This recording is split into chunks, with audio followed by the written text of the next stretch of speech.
If you are new or a regular visitor to this channel, welcome and welcome back to the Practical Money with Theo. At this channel, we aim to turn complex money into simple systems. If you want to take control of your money and feel more confident about your financial future, you are in the right place. Before we continue, the ideas from this episode reflect my views and experiences. I'm not your financial advisor, and this is not personal finance advice. Remember, always be a student, not a follower. And one more thing, every episode ends with a practical money challenge. One simple action you can take this week to improve your financial future.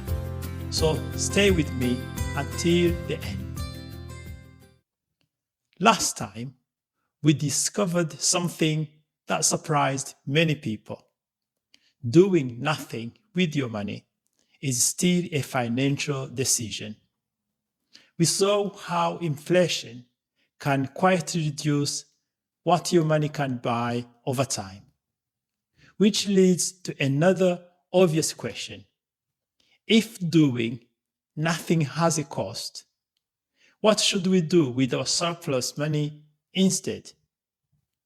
That's exactly what today is about. Let me ask you a question. When you hear the word investing, how does it make you feel? Excited? Confused? Or perhaps a little intimidated?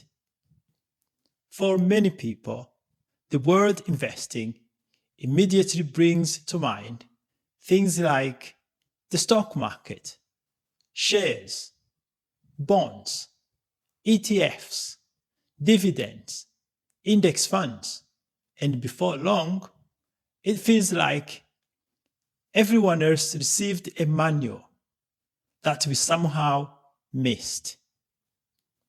I am a pharmacist, and if someone starts talking about medicines, I feel comfortable. But if someone starts throwing around financial jargon, many people quietly nod, while secretly they are thinking, I have absolutely no idea what they are talking about. If that is you, you are not alone. The good news is, investing is much simpler than many people think. And today, let's see if I can change your mind. Imagine you have a small apple tree in your garden. The first year, it produces 20 apples. The next year, 25. And a few years later, 40. Then 60. You don't have to stand there all day, pulling apples out of the branches. The tree just keeps producing. Now imagine you own 10 apple trees, or 100. They keep working, whether you are at work, on holiday, or fast asleep in bed. That is the simplest way to think about investing. You are trying to own things that continue creating value long after you have finished today's work. Because here's something we all eventually discover. Our ability to work has limits. There are only 24 hours in a day. Only so much energy. Only so many years before retirement. But productive assets don't get tired. They don't ask for weekends off. And they certainly don't ask for a pay rise. If only they could make me a cup of tea as well. Now that will be a good investment indeed. So, what actually is investing? In simple terms, investing is choosing to give up some of today's money to buy something you believe will create value in the future. And perhaps that's the first surprise. Today, we haven't even talked about the stock market yet, because investing starts with understanding the principle, not the product. A business can create value. A rental property can create value. A farm can create value. Even learning a new skill can create value, if it increases your future earning potential. The common thread is always the same. You intentionally give up something today in the hope of building something better tomorrow. And that is what investing is really about. We now know what investing is. The next question is, what are we actually investing in? Let's start with the most common type of investment: shares. Don't let the name put you off. The idea is actually very simple. Imagine there is a small bakery in your town. Every morning, there is a queue outside. The bread is fantastic. The business is booming. The owner has a dream though.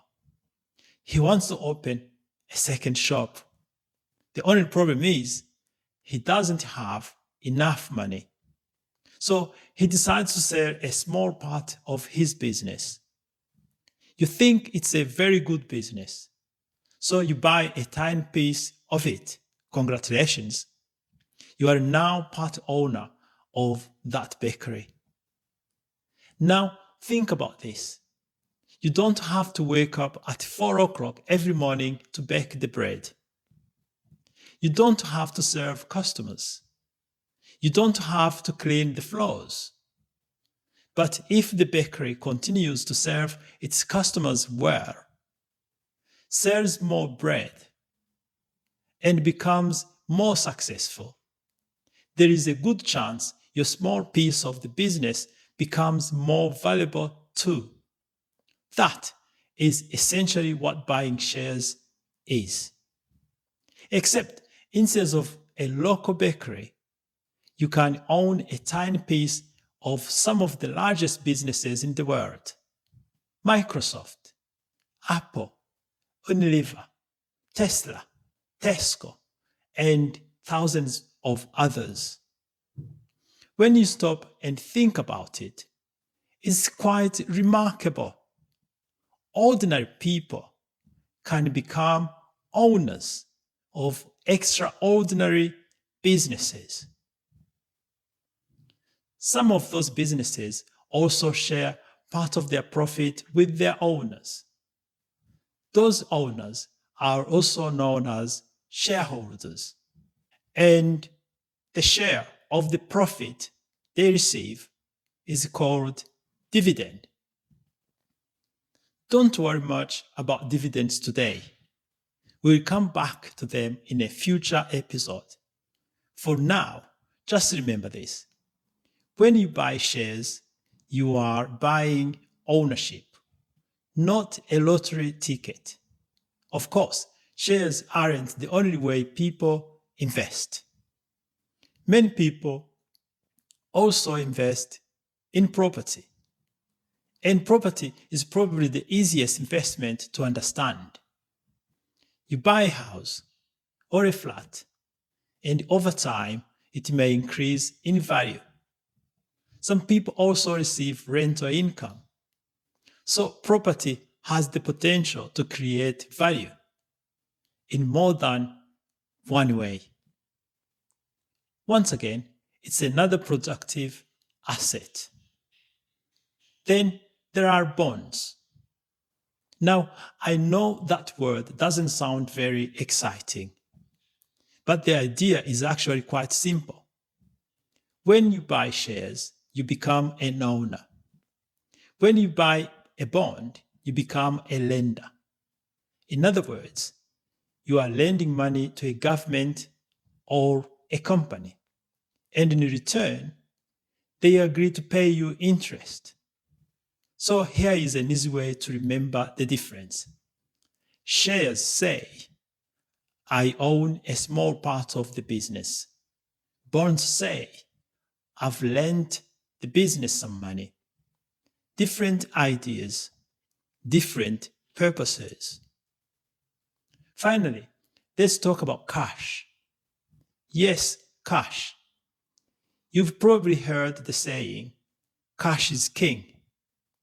And there is certainly some truth in that. Cash gives you flexibility. It gives you options. It helps you deal with life's unexpected surprises. If your car breaks down or your boiler decides to stop working, you'll be glad you have cash available. So cash has a very important job. But cash also has a weakness over long periods. Inflation can reduce its purchasing powers. So cash is an excellent servant, but it's not always the best long-term wealth builder. You may also be wondering about gold, cryptocurrencies, commodities, and other type of investment. They all have their place in financial conversations, and they all deserve their own episodes.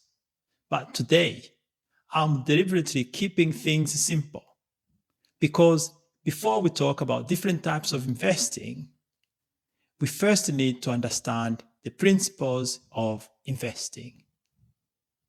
So, which of these is the best investment? You may be surprised by my answer. There isn't one. The best investment depends on your goals, your time scale, your attitude to risk, and your personal circumstances. That's why successful investing isn't about copying someone else. It's about building a plan that fits your life. And that's the lesson worth remembering. Now, if there is one lesson I wish everybody understood about investing, it is this. Time matters.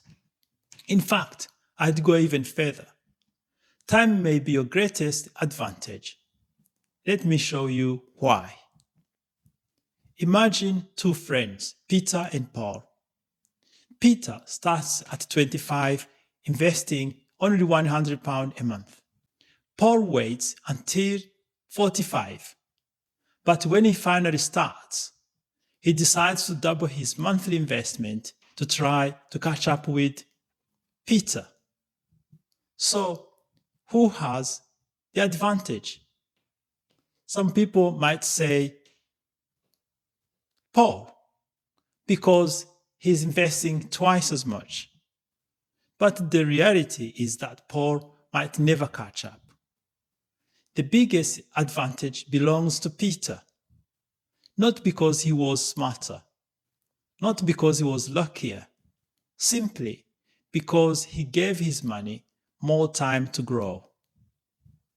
Warren Buffett, often described as the greatest investor of all time, once said, "Someone is sitting in the shade today because someone planted a tree long time ago."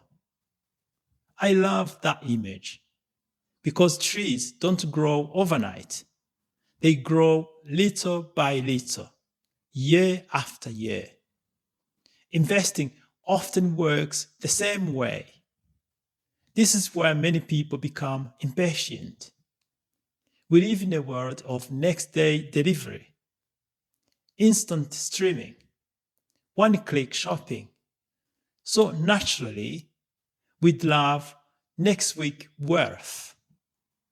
Unfortunately, the market didn't get that memo. Good investing usually rewards patience, not impatience. Now, let me tell you about another mistake. Waiting for the perfect time. I will start next year. I will wait until the market falls. I will wait until things feel more certain. The problem is, the perfect moment rarely arrives. The news is always telling us to worry about something. Interest rate, inflation, elections, recessions, wars. There is always reason to wait. And sometimes waiting becomes a habit. Many experienced investors say something very simple. Don't try to time the market. Spend time in the market. That's a small change in words, but big change in thinking. One is trying to predict the future. The other is allowing time to do its work. That doesn't mean you should invest blindly. It doesn't mean you should ignore risk. And it certainly doesn't mean every investment will go up. Some will go down. Some businesses will fail. Some years will be difficult. That's part of investing. But history has shown that patient investors have often been rewarded over the long term. Notice I said often, not always. That distinction is important. Before we finish, let's clear up 3 common myths. Myth number 1. Investing is gambling. No. Gambling usually depends on short-term outcomes. Investing is about owning productive assets with the expectation that they may create value over time. Those are very different ideas. Myth number 2. You need to be rich to start investing. You don't. Many people start with surprisingly small amounts. What matters more is building the habit, not impressing other people. Myth number 3. You have to be an expert. You don't. You do need to keep learning. You do need to ask questions. You do need to understand what you're buying. But you don't need a degree in finance to begin. Remember, every experienced investor was once a beginner, just like every experienced driver once sat behind the wheel for the very first time. The important thing is to keep learning and to keep thinking, because when you understand what you are doing, you are much less likely to follow the crowd. Before we finish, here are 3 things I would like you to remember. Number 1, investing is about owning productive assets.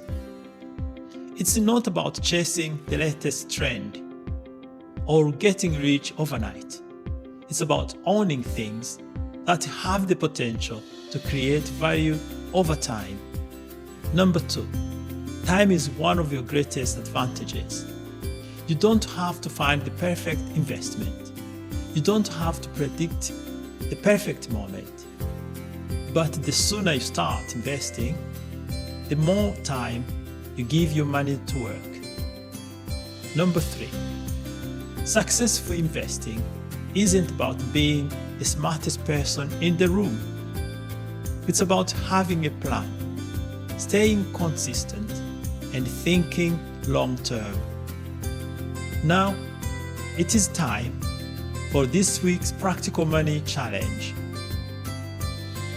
So this week, I don't want you to invest a single pound.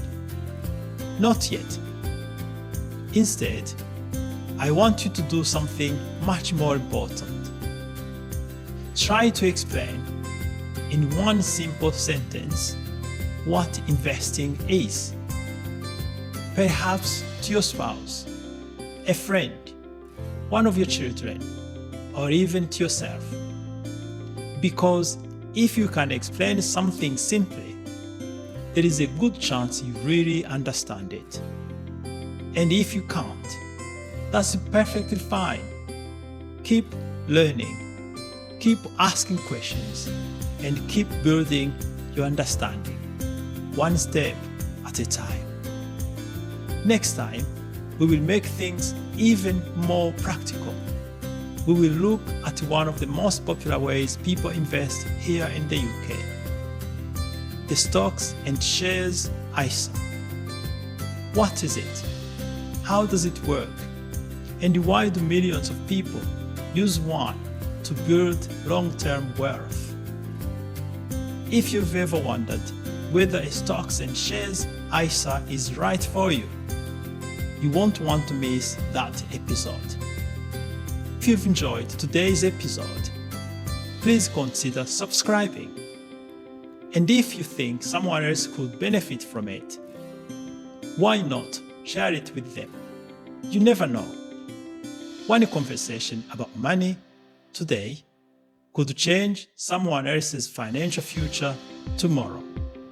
And if this happens, this channel has done its job. Money matters, but life matters more. Fix your system, fix your money. I will see you next week. Bye-bye.